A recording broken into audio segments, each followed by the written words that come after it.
Olá pessoal, paz, vamos para a nossa terceira mensagem da série Vocacionados e hoje o tema do nosso sermão é Dons Espirituais, baseado em 1 Coríntios capítulo 12, versos 4 a 11.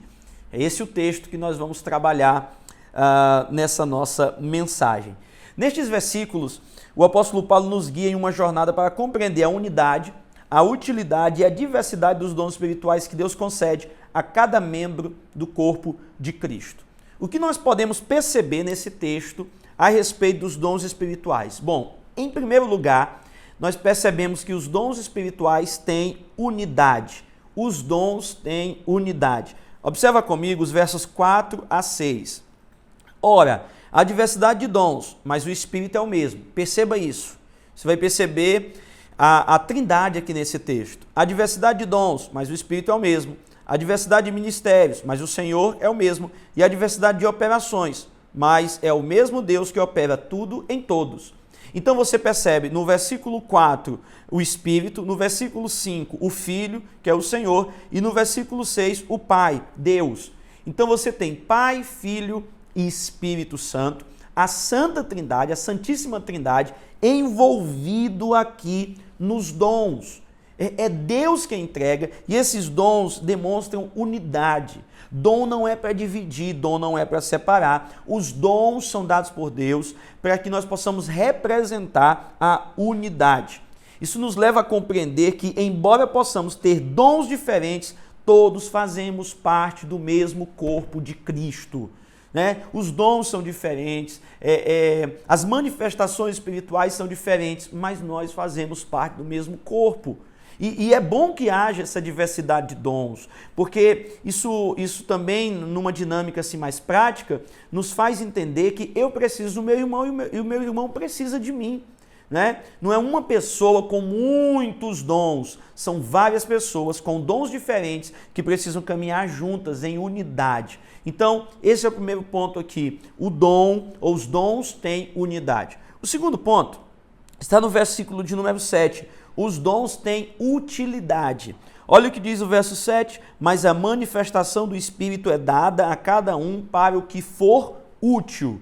Então, esses dons, eles devem ser usados. Deus não nos entregou dons à toa. Deus não nos entregou dons em vão. Esses dons, eles devem ser usados. Eles são úteis para o bom andamento da obra, para o avanço do reino de Deus. Foi para isso que Deus derramou esses dons sobre nós, para que nós possamos edificar uns aos outros, para que nós possamos aperfeiçoar uns aos outros. Nós somos aqui desafiados a considerar como os nossos dons podem ser utilizados para servir e abençoar a igreja e a sociedade ao nosso redor. Então, como você tem utilizado os dons que Deus te deu? Como que você tem colocado em prática os dons espirituais que o Senhor derramou sobre a sua vida? Então, dons espirituais, em primeiro lugar, os dons têm unidade. Segundo lugar, os dons têm utilidade. E em terceiro lugar, versos 8 a 11, os dons têm diversidade. Perceba que nós temos, primeiro, unidade, segundo, utilidade e agora diversidade. Existe essa diversidade e você perceberá ela aí do versículo 8 até o versículo de número 11. Aqui, o apóstolo Paulo fala de uma série de dons que são derramados sobre a igreja pelo Espírito Santo. E aqui nós podemos dividir didaticamente esses dons da seguinte maneira. Então você tem os dons de revelação, esse é o primeiro agrupamento aqui. Nós temos dons de revelação, que são palavra de sabedoria, palavra de conhecimento, discernimento de espíritos, que são destinados à orientação da igreja. Aí você tem os dons de poder, que são fé, cura e operação de milagres, que confirmam a mensagem com poder. E aí depois você tem os dons de elocução, que tem a ver com a voz, que são profecia, variedade de línguas e interpretação de línguas, que tem o propósito de edificar, exortar e consolar. Então existe essa diversidade de dons. Mais uma vez, Deus não deixou a sua igreja desamparada. Ele derramou esses dons dons espirituais, dons que vêm do céu. Você pode perceber isso no versículo de número 11, vale a pena refrisar isso. Mas um só é o mesmo Espírito, mas um só, e o mesmo Espírito opera todas essas coisas, repartindo particularmente a cada um como quer. Então é o próprio Espírito que sonda a necessidade da igreja, que vai derramando os dons da maneira como ele quer, ou seja, de maneira soberana. Então, esses são os nossos dons espirituais. Nós não estamos desamparados. Deus entregou para a sua igreja dons, de modo que tudo que a igreja precisa está no meio do seu corpo, está no meio da comunidade, está no meio da congregação. Desperta esses dons, se coloca à disposição para servir.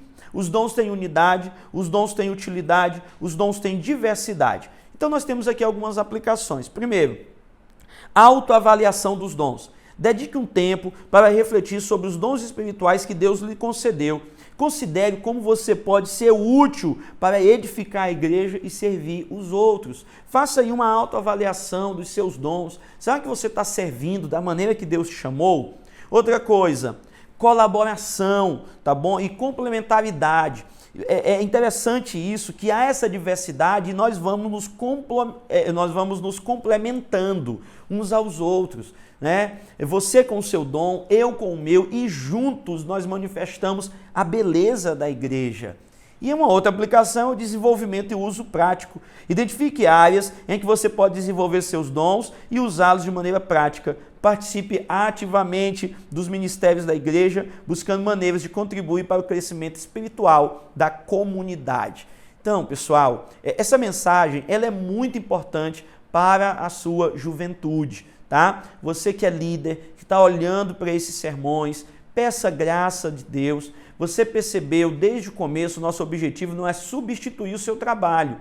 O objetivo desses vídeos nessa plataforma não é entregar para você um conteúdo e aí você para de buscar e fica só aqui. Não, nós estamos entregando para você um roteiro, estamos entregando para você um caminho. O objetivo não é substituir o seu trabalho, o objetivo é facilitar o seu trabalho, te entregando ferramentas, um roteiro para que você possa trabalhar com a sua juventude. Então você precisa orar, você precisa se dedicar, você precisa ler, você precisa buscar, leia o texto bíblico, leia bons comentários, coloque também a sua experiência diária, a sua personalidade no seu sermão.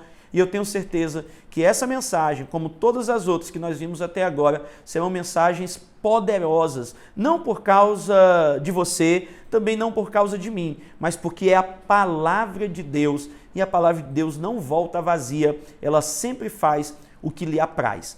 Que Deus te abençoe, que essa mensagem ela seja muito útil e abençoadora para toda a sua juventude. Forte abraço e até o próximo sermão.